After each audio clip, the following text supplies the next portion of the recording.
Shaquille O'Neal came for rest. But when his mother, Lucille, is humiliated and kicked out of a luxury resort, silence is no longer an option. What starts as a quiet insult becomes a nationwide reckoning. Secrets buried behind polished doors unravel racism disguised as policy, dignity traded for dollars. He owns the land. But now, he's coming for the system. This isn't just revenge, it's redemption, redefined. Before we deep dive into this interesting story, subscribe to our channel, and tell us where are you watching from. Share in the comments below. The sun was shining, but they looked at her like she carried a storm inside. Lucille O'Neal stepped from the Blacktown car with a quiet grace. Her white linen pantsuit fluttered slightly in the coastal breeze. Her silver-gray hair wrapped elegantly in a silk scarf, the kind of elegance that didn't announce itself, but radiated. Her suitcase was modest, her smile warm, and the gold bracelet on her wrist clinked gently as she reached for her phone to confirm the reservation one more time. She wasn't a woman who liked to make noise. She was a woman who'd lived long enough to know that dignity could be louder than any voice. The resort's name, Veranda Sands, was etched in gold letters across a marble arch. A white stucco facade stretched behind it, grand but not imposing. The kind of place designed to whisper wealth, not shout it. She stepped into the cool lobby, where citrus-scented air hummed softly with instrumental jazz. At the front desk stood a thin, pale woman with tightly pinned blonde hair and a practiced smile. The nameplate on her blazer read, Amanda, Guest Services Director. Lucille approached with her usual mix of softness and poise. Good morning, She said, I'm Lucille O'Neal. I have a reservation under the spa recovery package. 3 nights. Amanda glanced at her, eyes scanning over Lucille's scarf, her skin, her age, everything but her name. Her fingers tapped at the keyboard with a slow, deliberate rhythm. She made a small mhm noise, the universal sound for inconvenience masked as empathy. I'm sorry, Amanda said, without looking up, but I don't seem to have anything under that name. Lucille didn't react. She'd confirmed twice already. Perhaps it's under O''Neal, she offered calmly. Or Lucille O'Neal. I've had it confused before. Amanda's smile tightened. Nothing is showing up. Do you have a confirmation number? Lucille retrieved the email on her phone, extending it. Amanda leaned forward, scanning the screen, then stiffened. Yes, I see. But this reservation came through a third-party site. Sometimes those aren't processed correctly. She turned the screen toward herself. Let me speak with my manager. Would you mind having a seat? Lucille glanced around. No other guests sat waiting. The lobby was nearly empty. She gave a nod, gently pulled her bag to a nearby velvet chair and sat. The music looped back around. 10 minutes passed, then 20. She could hear Amanda chatting with a young white couple who had just entered. Laughter. Their keys were handed over within moments. Champagne glasses clinked. They were escorted away by a bellhop. Lucille's hands stayed folded in her lap. 30 minutes. She rose and approached the desk again. Amanda turned toward her with that same tight-lipped expression. I'm sorry, Amanda said. Our system still isn't updating. And unfortunately we're overbooked today. We can't honor third-party reservations when the hotel's at capacity. Lucille blinked once, slowly. I made the reservation a month ago, paid in full. This was meant to be a wellness retreat. I understand, Amanda replied in a voice that said she didn't. But policy is policy. Lucille stood silent for a moment. Not with confusion, but restraint. She glanced past Amanda to the glowing screen behind her. A line of open rooms clearly listed. Amanda noticed and quickly clicked away. I'd be happy to offer a credit for a future stay, Amanda added, with fake brightness. We just can't accommodate you today. Lucille lowered her voice. You are turning me away. Because I'm not the type of guest you expected. Aren't you? Amanda's eyes flickered. Excuse me. Lucille exhaled. Not sharply. She reached down for her bag and looked back once, locking eyes with the concierge who'd been avoiding her gaze for nearly an hour. You've said enough. She walked out. The valet watched in confused silence. The same driver who brought her here stepped out, caught the tremble in her fingers, and gently opened the car door. She climbed in, without a word. The bags were returned to the trunk without a smile, without a bellhop, without a goodbye. Back inside, Amanda leaned over and whispered something to the other receptionist. A man with a clipboard passed by, glanced out the window toward the car leaving, and raised an eyebrow. Amanda shook her head. Security risk, she said under her breath. Lucille didn't speak until they were back on the winding road along the coast. The driver glanced at her through the rear view. Ma'am, should I call Mr. O'Neal? Lucille's voice was level. No, he doesn't need to hear about this. But in the silence that followed, her phone buzzed. A message, not from her son, but from someone else. Someone who had been there, at the valet. Someone who had seen enough. The message read, "They did you wrong, Miss O'Neal. Someone should know." Lucille closed her eyes and leaned her head against the cool window. Back at the resort, a storm was brewing, though no one noticed. Amanda poured herself a coffee, laughed with a coworker, and made another room key for another guest. The ocean glistened under the afternoon sun, and far out on the water, where the horizon bent like a secret, a white silhouette was cutting fast toward the shore. It wasn't just a yacht, it was an answer, and it was headed straight for Veranda Sands. They recognized her last name, but not the woman who carried it. The car hadn't gone far before Lucille asked the driver to stop by the harbor. Overlook the ocean stretched endlessly before her, cool blue fading into silver at the edges, like a curtain about to be pulled back. She stepped out, her heels sinking slightly into the gravel, as she steadied herself against the breeze. She wasn't a woman prone to theatrics, but there was something about this morning, about being looked through, not seen, that had unsettled something deep inside her. Not anger, not even pain, but something older. Something called tiredness. She stood by the guardrail, staring into the waves as the words from Amanda's mouth echoed back. Any relation to the basketball guy? Not Shaquille. Not your son. Not Mr. O'Neal. Just the basketball guy. Spoken like a joke. Dismissive. The name was familiar to them, but not sacred. They knew of him. The endorsements. The championships. The millions. But they didn't know her. Didn't imagine that someone like Lucille could be his mother. Her elegance didn't matter. Her grace didn't matter. Her decades of raising him. Her sacrifices. Invisible. Her fingers tightened slightly around the guardrail. Back in the car, the driver had stayed respectfully quiet. His name was Royce. A quiet man, maybe in his late 30s, with sharp eyes and the kind of discipline you only learn from watching the world treat people like Lucille unfairly over and over again. Royce hadn't missed a single detail at the resort. The glances, the delay, the hushed conversations, Amanda's fake concern. It hadn't sat right with him. When Lucille returned to the car, calmer but no less resolved, he asked gently, "Would you like to go home, ma'am?" Lucille looked ahead for a long moment. Then she answered, "No.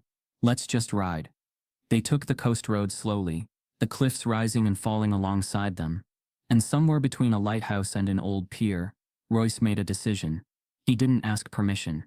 He didn't need to. He pulled out his phone and texted a single name. The message read, "She was turned away. Look down on. Humiliated. Just thought you should know." No location, no details, just enough. Out at sea, somewhere beyond the mainland's curve, a private yacht the size of a small hotel moved like a ghost across the water. The kind of yacht that didn't belong to movie stars or tech moguls, but to men who didn't have to prove they were legends. Inside, sunlight bounced across polished wood and white leather. A gentle hum came from hidden engines. The name across the back read, Lucy. Shaquille O'Neal, 6'7", and built like a stone cathedral, sat alone on the rear deck, legs stretched, eyes hidden behind dark shades. He had been off-grid for weeks, detoxing from press, from meetings, from people, just him, the sea, and the slow rhythm of reflection. But the second his phone buzzed, and he saw Royce's name, something shifted in the air. The silence cracked. He read the message once, then again. Then he took the shades off. Inside the ship's cabin, two staff members noticed the change. The easygoing air Shaq carried, a gentle giant, always laughing, always smiling, had turned. His shoulders set, jaw tightened. He walked to the helm and gave a simple order, "Bring us in, full speed." They didn't ask questions. Meanwhile, back at Veranda Sands, Amanda laughed with a coworker at the front desk. They were gossiping, sharing bites of croissants and photos from a recent wine mixer. Amanda's voice carried that grating tone of someone too comfortable, too smug. She actually tried to say she was related to that basketball guy. She scoffed, as if name-dropping would change anything. The concierge chuckled weakly, unsure if he should laugh. But Amanda didn't notice. You could tell she was fishing for attention. I mean, the scarf? The tone? Please. Probably a local trying to scam her way into a suite. At that very moment, Royce's car pulled up to a quiet dock half a mile from the resort's beach. Lucille stepped out and stared across the water. Her expression was unreadable. But inside, something had settled into a stillness. Not calm, not yet, but a sense of clarity. She knew this wasn't about her feelings anymore. It was about something larger, older, heavier, something that came before her, and would come after her, if it wasn't named, exposed. She turned to Royce. He saw your message? Royce nodded once. Lucille said nothing. She simply sat on the bench by the dock, and waited. And then, like a divine contradiction to the lies she'd been told that morning, the ocean parted. From the horizon, a sleek all-white yacht cut through the water, smooth, soundless. A kind of entrance you couldn't orchestrate. It just was. A kind of presence that made cameras lift and hotel managers squint into the distance. Guests with expensive sunglasses turned their chairs, suddenly alert. This wasn't a coincidence. This was timing. On board, Shaq stood at the bow, wind rushing past him, eyes fixed forward. He wasn't coming as the basketball icon, not the product endorser, not even the celebrity.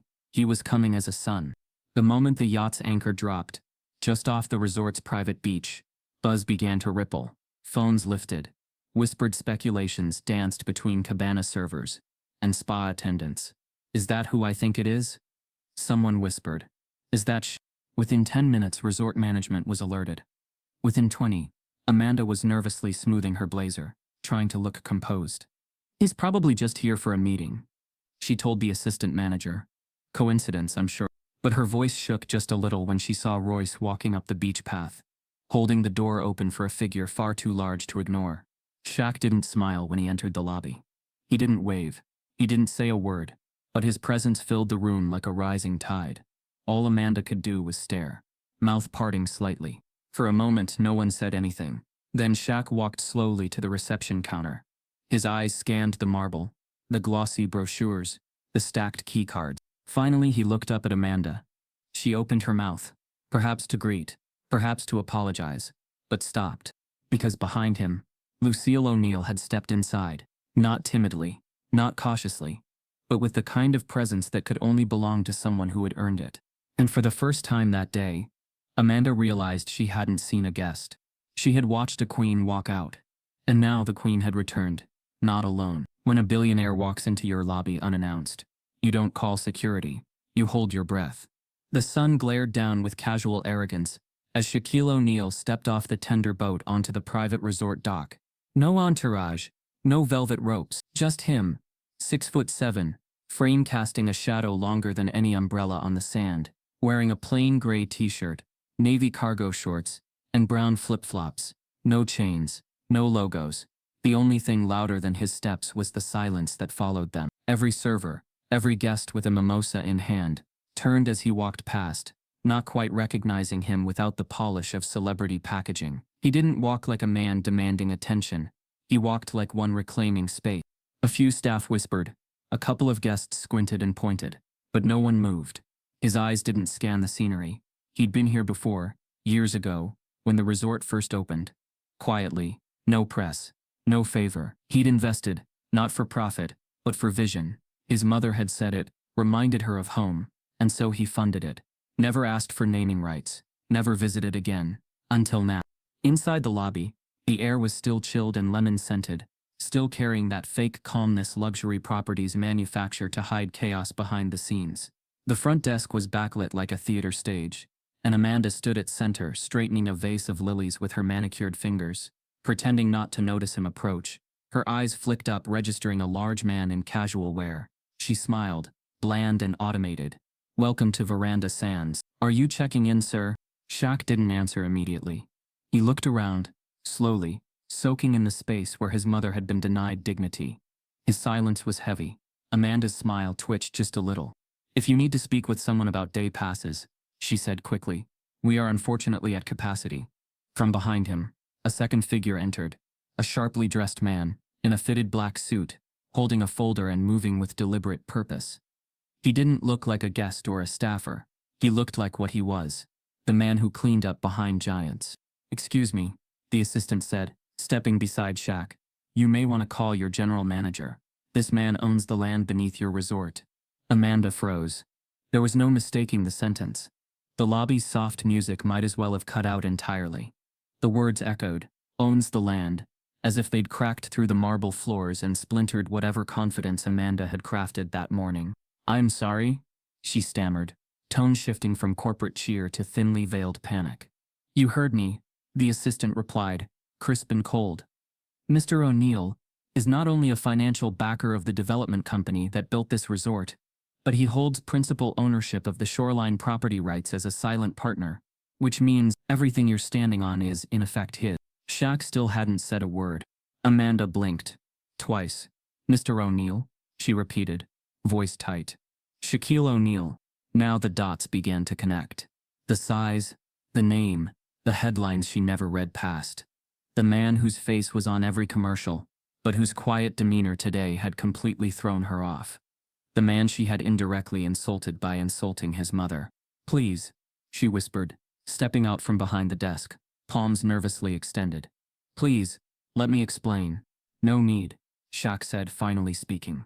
His voice wasn't loud, but it had the weight of a courtroom gavel. I heard everything I needed to hear. His assistant handed Amanda the folder. Inside were photos, security cam stills, time-stamped. Lucille sitting in the lobby, bags at her feet. Lucille standing outside, alone. Her face unreadable, her posture composed, her dignity undisturbed, even while her respect was stripped. Alongside the photos were internal memos pulled from staff correspondence. Amanda's name circled in one. Words like high-risk guest, flagged behavior, potential fraud, all assumptions. No basis, just bias, dressed in business language. Amanda's hand trembled slightly as she flipped through. Mr. O'Neal. I had no idea. Shaq cut her off. Exactly. He turned his eyes to the manager, now appearing from the back office, sweating beneath his blazer. This isn't about a booking mistake, Shaq continued, voice measured. This is about who you assumed didn't belong. The manager, a tall man with thinning hair and a resort pin on his lapel, rushed forward. Mr. O'Neal, I assure you, this is not reflective of our values, but it is reflective of your culture, Shaq said, sharper now. A culture where a black woman walks in, dressed with dignity, and she's treated like she doesn't exist, like her money's counterfeit, like her presence is a problem. Guests had begun to gather now, quietly eavesdropping from the bar and hallway. Some pulled out their phones. Others simply stared, wide-eyed at the unfolding reckoning.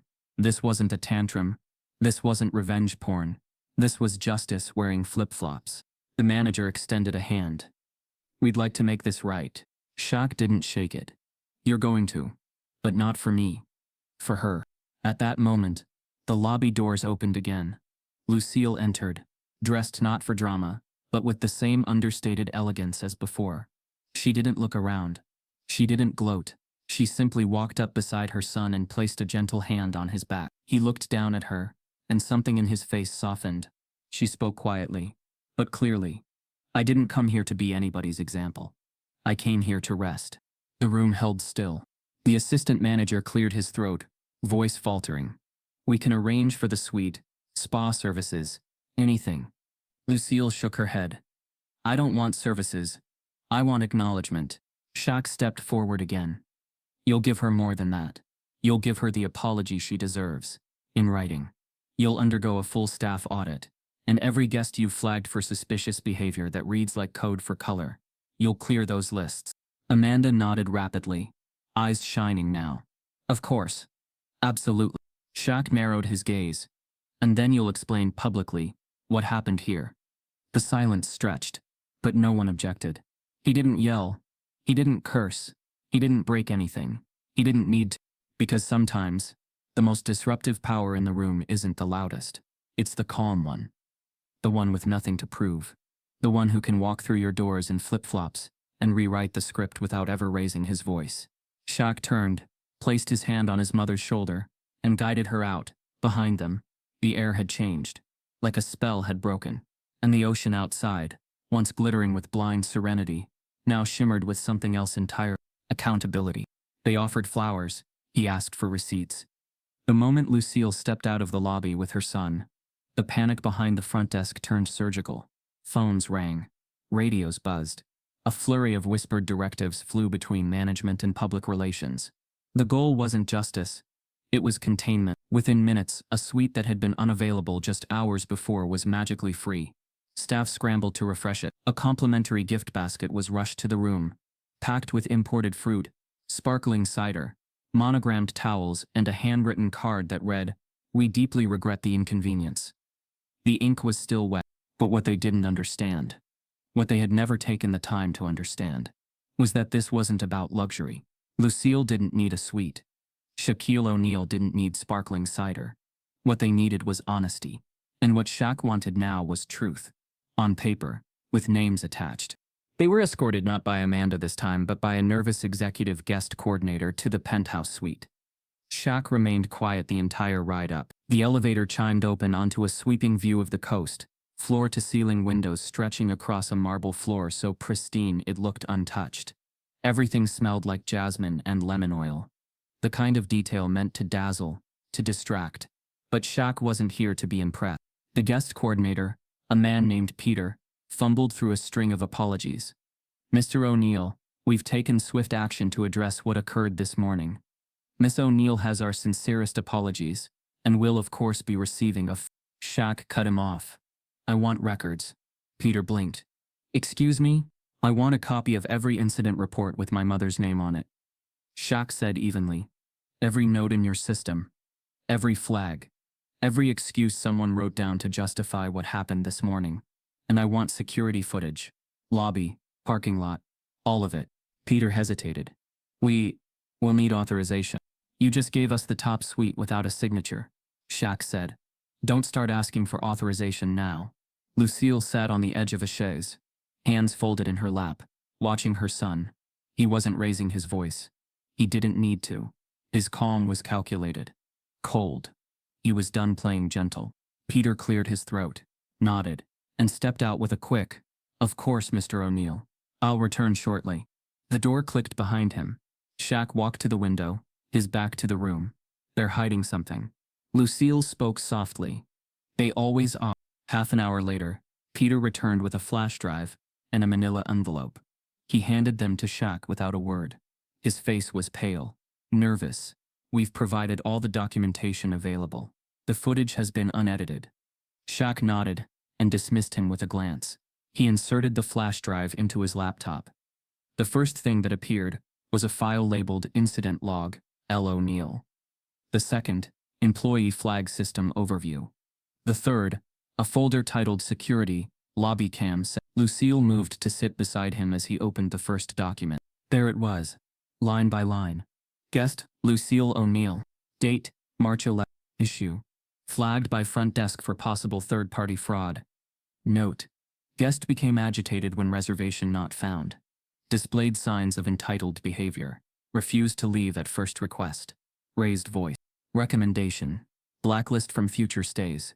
Marked as SR. Security risk. Lucille exhaled softly. Entitled? Shaq opened the next document. The employee flagging system was color-coded. Red, yellow, green. His mother had been flagged red, for asking where her room was, for waiting patiently, for mentioning her son's name. Security risk, he muttered. The footage told the rest of the story. There she was, entering the lobby. Quiet, smiling, waiting, sitting alone, glancing at the clock. Other guests breezing past her. Amanda at the desk laughing, offering keys to couples that walked in after Lucille. The timestamp matched the log. There was no raised voice. No escalation. Just a woman aging in real time under fluorescent lights. Her patience slowly turning to quiet confusion. Then came the kicker. A fourth file. An internal Slack conversation between Amanda and another staff member named Kelsey. Amanda, 9:44 a.m. Got another one. Third-party guest. Lack. Already giving off problem energy. Kelsey, 9:46 a.m. LOL. Want me to stall? Amanda, 9:46 a.m. Nah. Already started. Gonna see how long she waits. Betting 40 mins. Shaq stared at the screen for a full minute. Then he closed the laptop. They played games, he said. Lucille didn't flinch. This is what happens when people forget who's watching.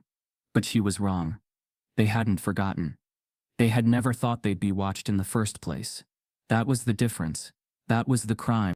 Shaq stood, pacing now. The anger in him didn't look like fury. It looked like calculation. He called his assistant, told him to reach the corporate headquarters of the resort chain, request a full audit of all flagged guests over the past 6 months, sorted by race, age, and booking method.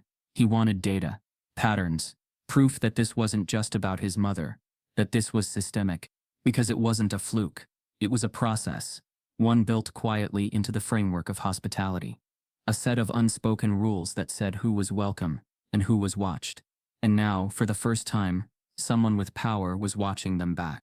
Later that evening, Amanda was removed from the front desk. HR cited a pending investigation. Her face drained when she was escorted off the floor, but it wasn't the shame of guilt. It was the horror of consequences. The kind of panic that only exists in people who've moved through life, assuming they'd never have to answer for anything. In the suite, Lucille watched the sunset quietly from the balcony. Shaq stood behind her, arms crossed, not saying much. She finally spoke. "They think we want revenge." He nodded. "They don't know we want responsibility." She turned, her face calm again. "You're going to show them what that looks like?" Shaq gave a half smile. "Not just show them. Make them feel it." And as the stars emerged one by one over the ocean, the resort buzzed beneath them in silent panic. Because flowers could be thrown away.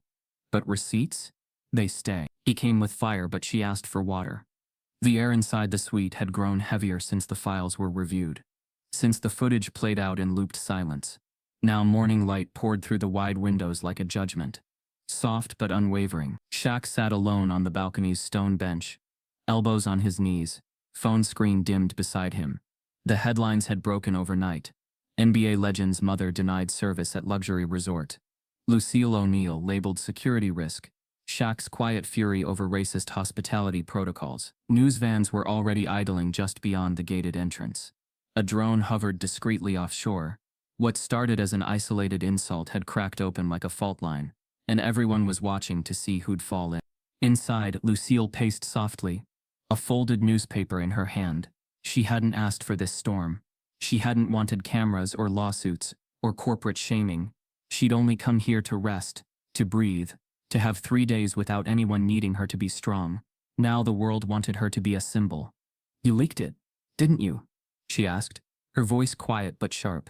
Shaq didn't look at her. "I didn't leak anything. People talk. Royce talked. Someone in the lobby. Doesn't matter." "It does matter," she said, stepping outside with him. "You know how this works. You light a fire like this, and it doesn't go out when you're done with it. You made this public." "I made them public," he said, still not looking at her. "I didn't start this." Lucille sat beside him. Her eyes were calm, but something deeper than frustration sat behind them. A kind of disappointment that stung without shouting. "I raised you to be bigger than this," she said. "You raised me to never let this happen to you again," he replied, turning toward her now. "You raised me watching you clean hotel rooms and never get thanked. You raised me after someone called you the help right in front of me at a fundraiser. You said to stay quiet then. I did. I was 8. "That's not what I said," Lucille whispered. It's what I heard." Silence dropped between them. Not the silence of peace, but of two people staring over the same history and seeing different scenes. Shaq leaned back, rubbing his hand across his face. "I can't unsee that video. You, sitting in that chair like a problem. I've watched it 100 times, Ma. Every second you waited. Every second they ignored you. It's burned into me." "And what are you going to do with it?" she asked. "Burn the whole place down? If I have to." Lucille turned sharply. "Then what? You've humiliated them. Exposed them. But you think exposing a system will change it. Sometimes exposure is change," he said. "No, exposure is a spark. Change takes discipline. Thought. Grace." Shaq stood, his large frame blocking out the sun for a moment. "Grace didn't stop them from blacklisting you."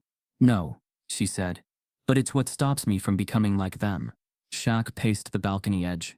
Below, resort staff were moving faster than usual, their heads down, their steps urgent. The tension wasn't just inside anymore. It had spread. The resort was on edge. Every guest who had seen the news now walked the halls, like witnesses to a scandal. And yet, Lucille still moved like a woman, unshaken, That was the part he didn't understand, not fully. How she could absorb the insult, carry the weight, and still find peace in her voice. "You think this is about you protecting me?" she said. "But this is about you needing a fight." Shaq turned to face her. "That's not fair." "No," she said. "It's not. Just like what they did to me wasn't fair. But you don't get to fight fire with wildfire just because the world burned you once." He exhaled. "I'm not going to let this slide, Ma. I can't." She softened a little then. "I'm not asking you to let it slide. I'm asking you to think bigger than punishment. What happens after they lose their jobs? After the resort makes a public apology? After your fans tweet about justice and move on? Then what?" "Then I keep pushing," he said. "I make sure it never happens to anyone else." She touched his arm. "Good. But do it in a way that leaves something standing. Not just ashes." For a moment, neither spoke.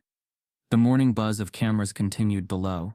A bird landed on the balcony railing, oblivious to everything, and Lucille reached into her pocket, pulling out a folded paper. "You know what I asked for in my reservation request," she said, unfolding it. "A view, that's all. I didn't care about the spa, the champagne. I just wanted to sit in a room and see the ocean." Shaq looked down at the note. She had scribbled ocean-facing window in the notes section. "That's simple. I keep thinking," she said, voice softer now. "If they just looked at me like a person. If they'd just given me the view." Shaq sat back down, the fire in his chest still alive but tempered. His mother didn't want him to extinguish it. She just didn't want him to let it consume him. And in that moment, he understood the difference between justice and vengeance, and the price of each. He nodded slowly. "All right, then we go for more than a public apology.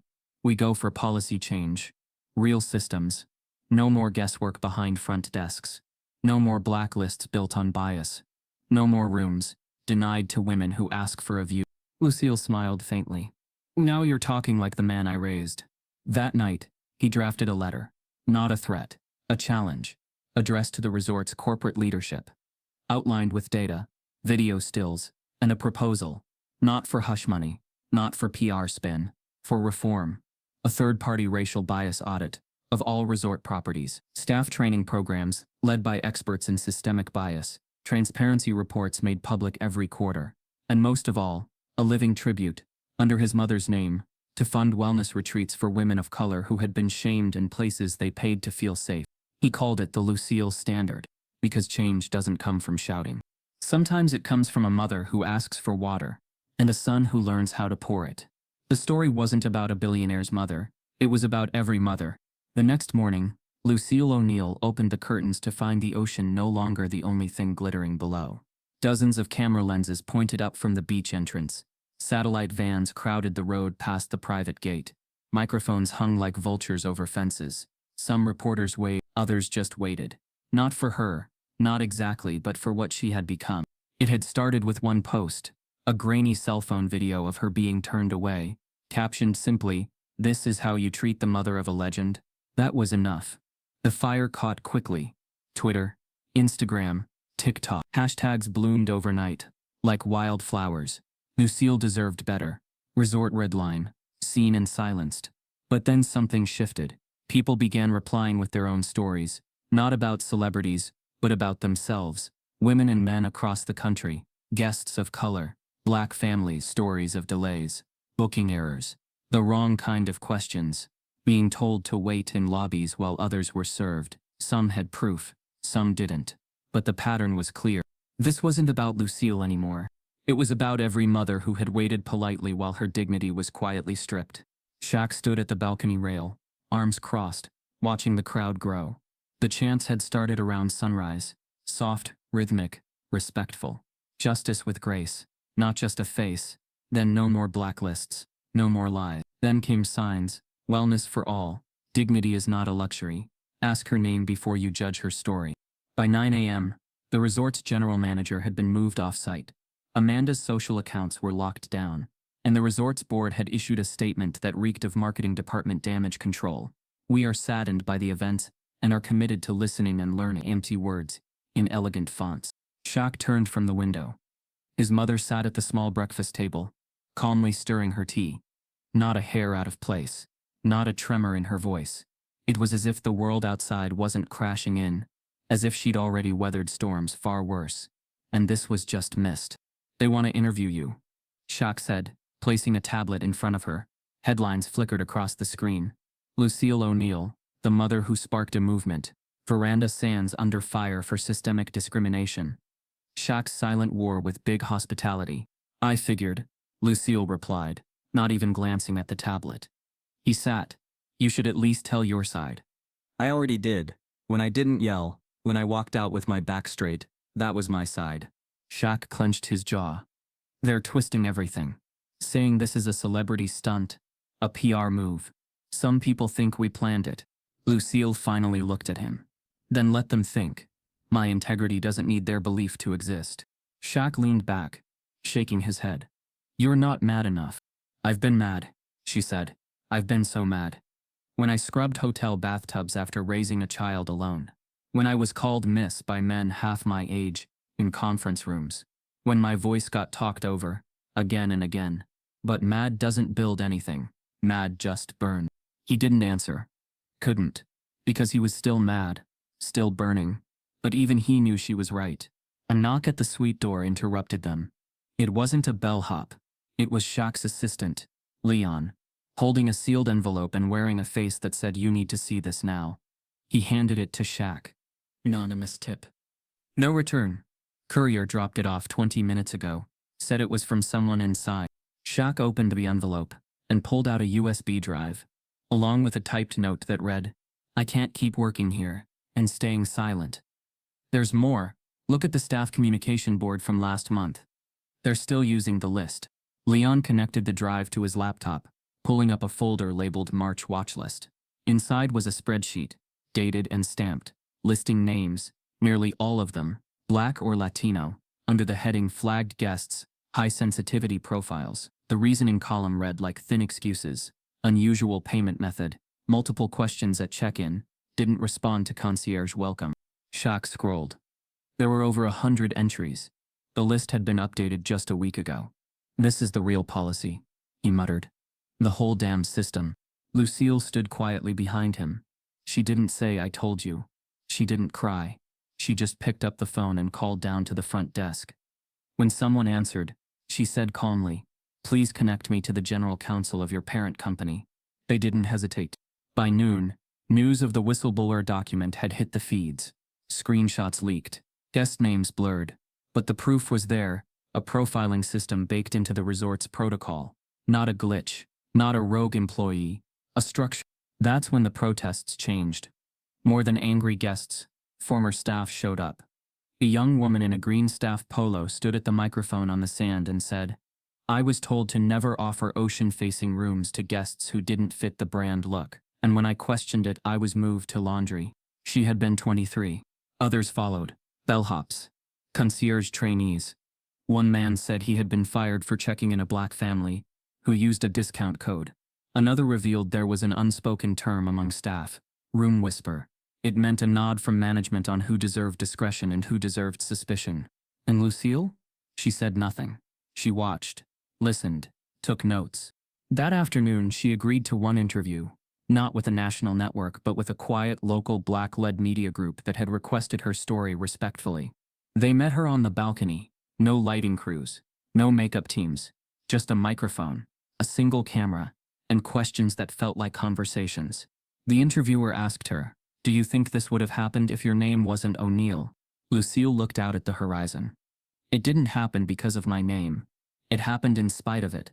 Because they didn't see me at all. Just the skin. Just the age. Just the silence. That's what they judged. The interviewer nodded. What do you want now? Lucille turned to the camera. I want no more women to be judged before they're greeted. No more families marked as problems before they say hello. I want systems to stop being blind in one direction and hyper-aware in another. I want receipts, not apologies. The footage aired that night. No music, no flash cuts, just a mother's voice, firm and still, echoing across a nation suddenly forced to listen. Shaq watched from the corner of the suite, tears not falling but held. Because men like him learned early that crying didn't fix broken rooms. He didn't cry. He built instead. He could tear them down in court, But his mother had another plan. By the time the boardroom meeting convened in the resort's west wing, the air was thicker than the Florida heat outside. A long oak table stretched across the room, flanked by legal teams in suits too stiff for a coastal setting. At one end sat Shaquille O'Neal, broad shoulders folded into a high-backed chair, his presence alone enough to make half the room avoid eye contact.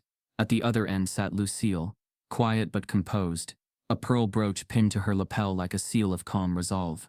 She held no legal pads, no files, just a notebook and a pen, a mother, not a plaintiff. Across from them were the resort chain's general counsel, their chief risk officer, a reputation management consultant, and 3 attorneys from one of the top firms in the country. They'd flown in overnight, summoned by panic, ready to contain what they now knew could ruin them. The meeting opened with pleasantries that barely disguised the undercurrent of dread. Then came the offer. "We are prepared," one lawyer began, "to issue a public apology on behalf of the Veranda Sands leadership, and to provide a financial settlement for the emotional and reputational damages Ms. O'Neal has endured." He slid a folder forward. "The total value of the proposed package is $12 million, inclusive." Shaq didn't even touch it. He looked at his mother, waiting, watching. Lucille kept her gaze steady.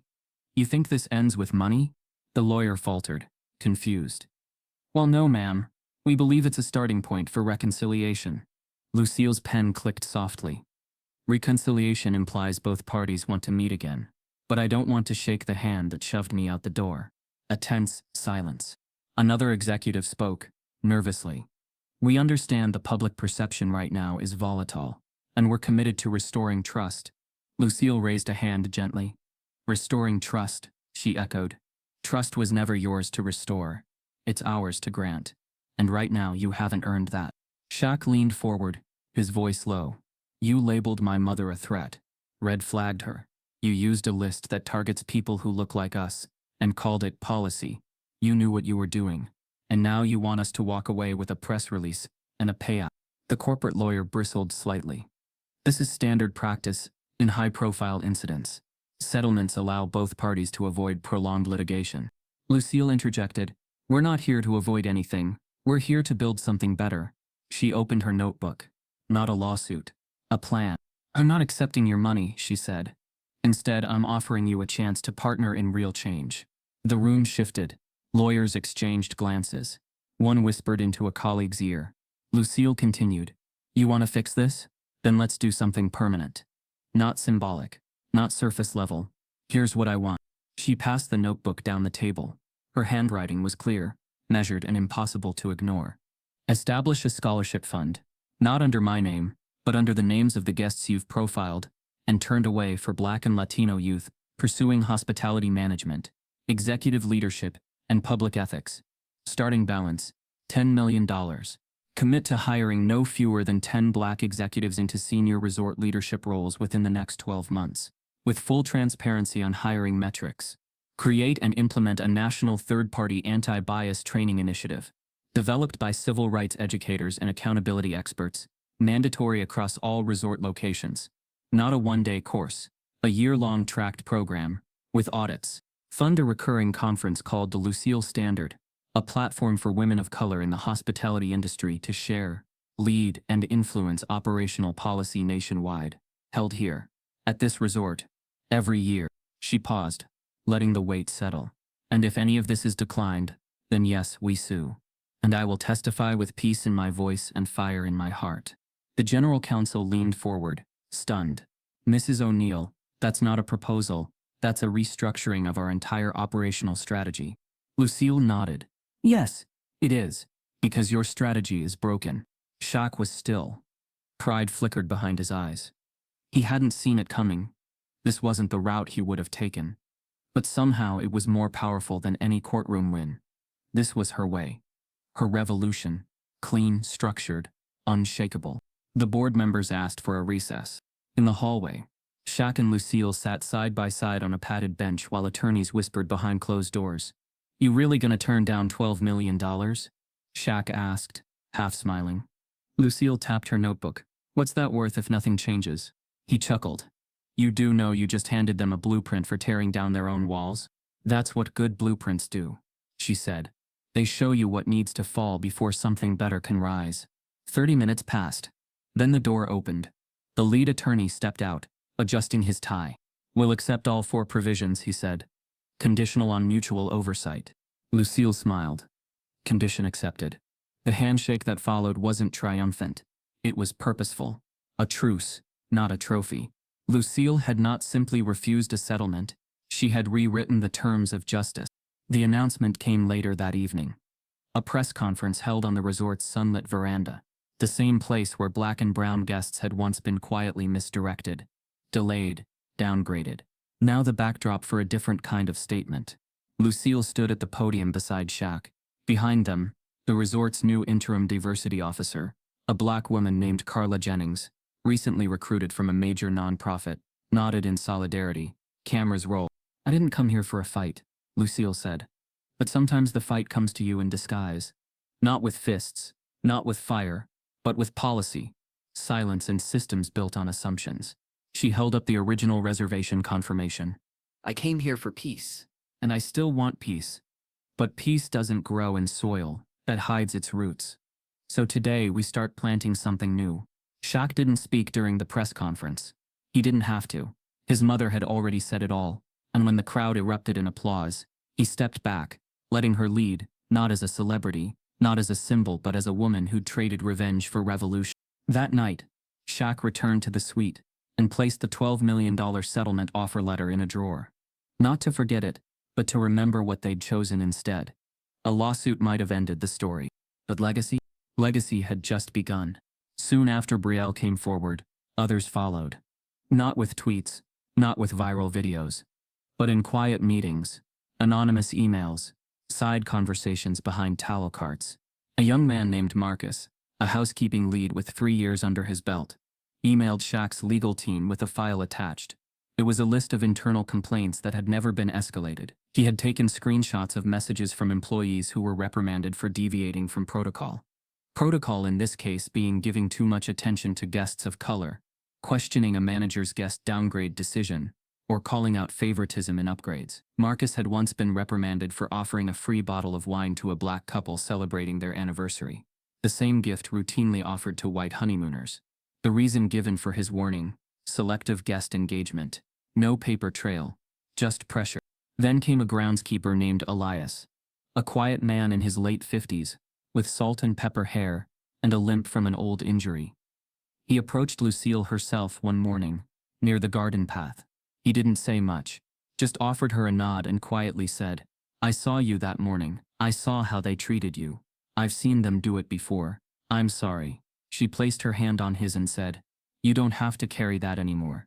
That moment, brief and unscripted, broke something wide open. It became clear that the discrimination wasn't just coming from the top. It had been institutionalized in whispers, in meetings without minutes, in training manuals that never said what they meant but made their meanings perfectly clear. The more staff who stepped forward, the deeper the pattern became. There were no angry mobs inside the resort, just people who had been told to be quiet, to smile, and to protect the image of something deeply cracked. Shaq listened to every testimony. His team began building a digital archive of first-hand accounts, not to shame individuals, but to show the scope.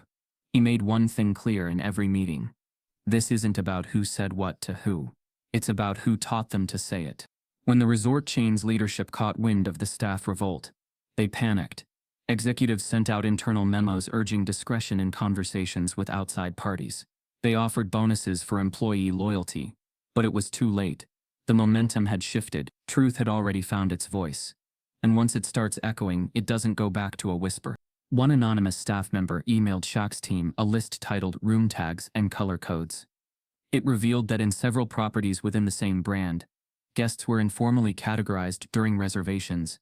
Yellow tag for solo female travelers, marked for upsell opportunities. Blue tag for large families, marked as high risk for complaints. And red tag for ambiguous risk guests, which the whistleblower clarified often meant Black, Latino, or Muslim guests who booked through third-party platforms. The tags had no legal standing, but they shaped everything.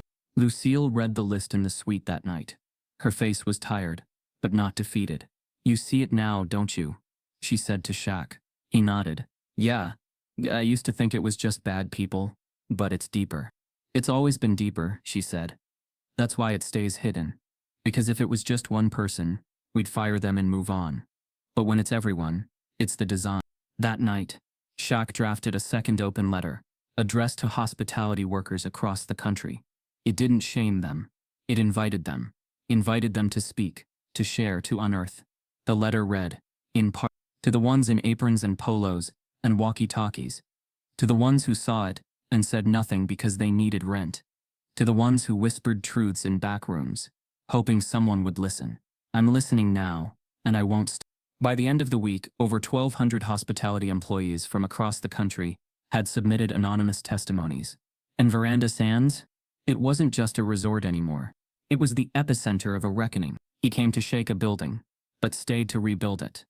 The yacht still floated just off the shoreline, still massive, still gleaming, still marked with the name Lucille across its curved stern. But unlike other luxury vessels, it didn't move.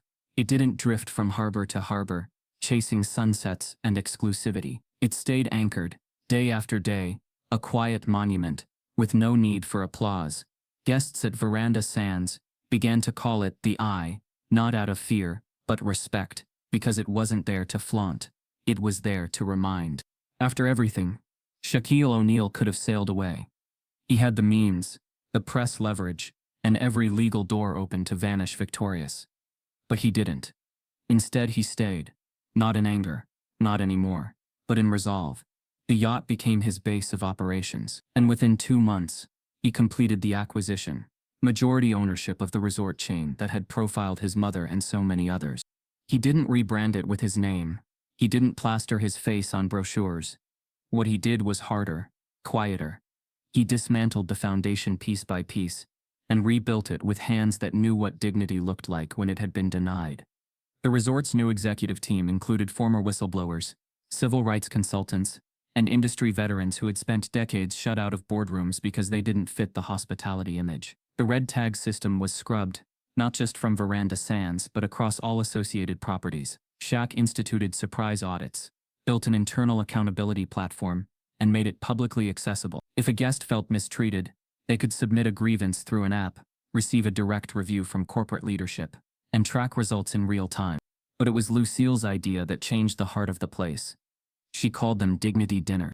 Once a month, the grand ballroom, once reserved for elite donors, overpriced weddings, and CEOs on silent retreats, transformed into something else. White tablecloths remained, but the seats were filled with women of color from across the country, each invited after submitting a story of being dismissed, profiled, or silenced in places that promised comfort. There were no cameras, no hashtags, just stories and healing. The first dinner was modest. 24 guests. A mix of professions: teachers, nurses, single mothers, business owners. Some had never flown before. Some were hesitant to come. But Lucille greeted each one personally, hand on their arm, eyes unwavering, saying, "You were seen before this, now you'll be heard." She didn't deliver speeches. She asked questions, and she listened. At one table, a woman from North Carolina described being asked to show her room key at a spa where she was the only black guest. At another, a college professor recounted being addressed as housekeeping twice during a conference weekend. They weren't looking for validation. They were looking for room to breathe. Shaq stood in the back that night, dressed in all black, not saying much, but Lucille knew. This quiet gathering of women who had carried invisible wounds for too long. This was his proudest moment. Outside the resort, the world kept spinning. Headlines moved on. The public's outrage turned to new stories. But within Veranda Sands, the atmosphere never returned to what it was. The staff was different now, not just in color, but in consciousness. Brielle had been promoted. She now led the guest equity division, a position that hadn't existed before, but now sat next to the GM on every decision panel. Marcus ran staff onboarding and built a training program that didn't ask, "How do we make guests happy?" but instead, "How do we make guests feel safe?" And Elias, the quiet groundskeeper, kept tending the same soil he always had, but now with a name badge that read Cultural Steward. He smiled when guests asked what it meant. "I keep the land honest," he'd say. As for Lucille, she never booked anonymously again, not out of ego, but out of purpose. Her name became a signal. The standard was in place. And if you fell short, You weren't failing her. You were failing the future she fought to protect. The yacht stayed anchored. Some said it was a vanity move. Others speculated it was symbolic leverage. But those closest to Shaq knew the truth. He kept it docked, not because it was a throne, but because it was a lighthouse. Visible. Unmoving. Watching. Guests began to take photos with it in the background. Not for clout, but for reassurance. As if its presence guaranteed something the walls never could. That if they walked into the lobby with tired eyes and full hearts, someone on the other side would see them. One evening, after the third dignity dinner, Lucille and Shaq sat alone on the beach. The tide had rolled back, and moonlight streaked the water like silver paint. The resort behind them buzzed with new life. A jazz quartet playing softly, guests laughing around fire pits. A sense of peace that felt earned, not purchased. "You ever think we'd come back here?" Shaq asked. Lucille sipped her tea, then smiled. "I never thought I'd leave it changed." He looked out at the yacht. They said it was a risk, staying in sight. "It's only a risk," she said, "if you're afraid of being seen." Shaq leaned back into the sand. He thought about the list. The spreadsheet. The smirk on Amanda's face. The silence in the lobby. All of it. And he realized none of that was what had left a scar. What lingered most was the moment he saw his mother sitting with her hands folded, waiting, surrounded by luxury that refused to acknowledge her worth. He never wanted anyone else to know that silence. Now they didn't have to. Because for the first time since the resort opened its gates, people didn't walk in wondering whether they'd be judged. They walked in knowing they'd be welcomed. And somewhere, offshore but ever near, the yacht stayed still, not a ship of escape, but of purpose. A reminder that sometimes the loudest act of resistance isn't leaving. It's staying. Long before the headlines, she was just a woman trying to rest. The morning air was still, the kind of stillness that doesn't need silence. It is silence. Lucille O'Neal sat alone on the balcony of the resort's highest suite, legs crossed gently beneath her robe, a porcelain teacup warm in her hands. The waves below moved in soft rhythms, brushing the shore like they knew not to rush her. The sun hadn't yet climbed over the edge of the sea, and the resort was only beginning to stir. Inside, the room was quiet. No phones buzzed, no staff knocked, no cameras waited. For the first time since her name had become a headline, Lucille was truly alone. Not lonely, just alone. And it was good. It was earned. She took a slow sip of her jasmine tea, closed her eyes, and breathed in the salt, the peace, and the softness of a moment that once seemed impossible. From her seat, she could see the valet circle. Guests were arriving for a new day of check-ins. A black couple with 2 daughters stepped out of a taxi, their matching luggage sets gleaming in the morning light. The older daughter, maybe 12, held her mother's hand tightly. The concierge approached with a smile, not forced, not performative, but genuine.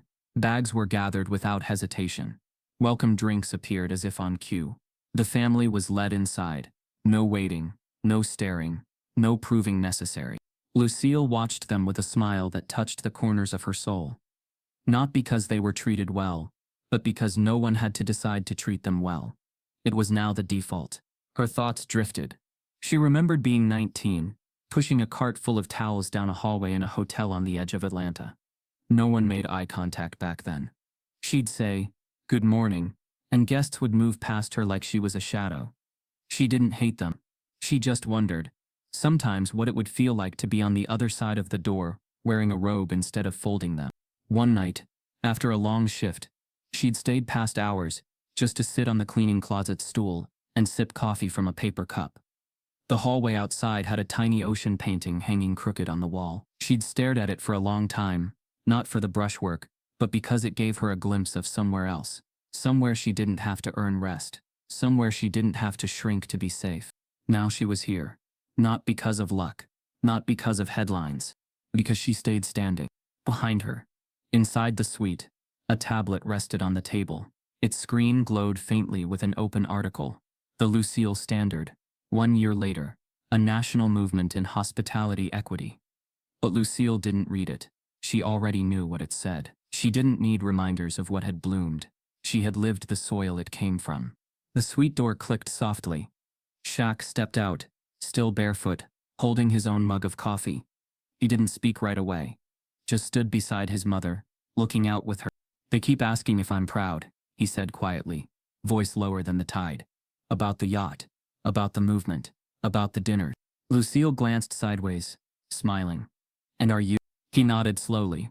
Yeah. But not for the reasons they think. A beat passed. Truth is, he added, I didn't save you out there, ma. She raised an eyebrow, gently amused. Didn't think you did. He chuckled. You saved me. You've always been saving me. Lucille placed her cup down and turned her full attention toward him. I didn't want you to fight for me. I wanted you to fight right. There's a difference. Shaq nodded. I see that now.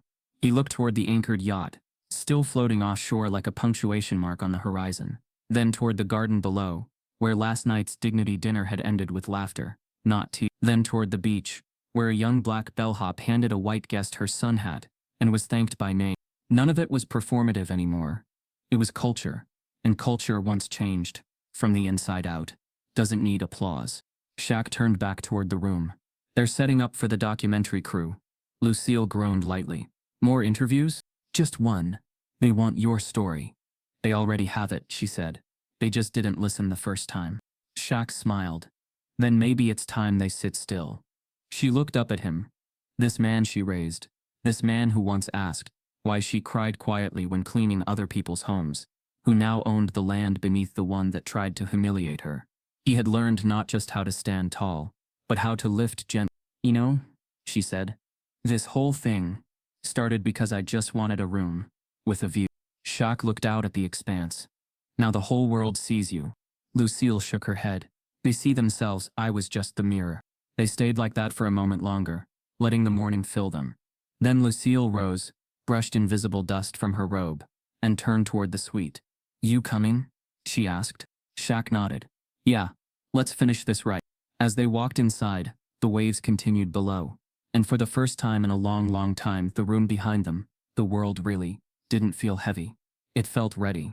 And somewhere, in the hearts of women who had been told to wait, to be quiet, to accept less, a whisper stirred.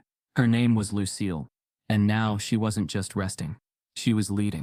If this story moved you, don't let it stop at the screen. Share it at your dinner table. Challenge the quiet policies around you. And remember, dignity isn't luxury, it's a right. Change doesn't begin with noise. It begins with noticing. And someone like Lucille is walking through every lobby, every